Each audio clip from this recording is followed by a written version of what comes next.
I'm national correspondent Kayla Gaskins in Washington. President Donald Trump went to the Middle East for business deals, and that's exactly what he's getting. President Donald Trump's Middle East trip off to an apparent successful start. On day one in Saudi Arabia, an announcement: the Saudis will invest $600 billion into the United States. We've seen wealth that just poured and is pouring back into America. Focused on energy security, defense, technology, and access to global infrastructure and critical minerals. Included in the deal, $142 billion for defense and security, allowing the Saudis to purchase state-of-the-art American-made weapons. You know, nobody makes military equipment like us.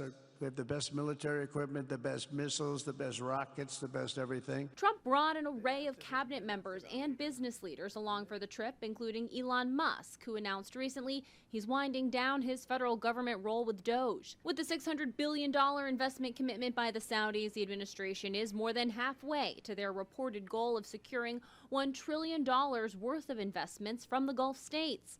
The Qataris are expected to invest $200 to $300 billion into America. Back in March, the UAE pledged $1.4 trillion of investments into the U.S. over the next decade.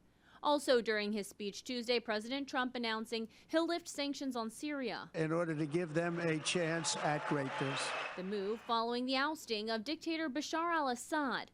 The request coming from Turkey's President Erdogan and Saudi Crown Prince Mohammed bin Salman. The sanctions were brutal and crippling and served as an important function, nevertheless, at the time. But now it's their time to shine. It's their time to shine. We're taking them all off. Trump will reportedly meet with Syria's new president on Wednesday. The geopolitical agenda largely taking a back seat on day one of this trip. President Trump maintains he wants to expand on the Abraham Accords from his first term by normalizing Saudi-Israel relations. Movement, though, on that front is highly unlikely while the war continues in Gaza.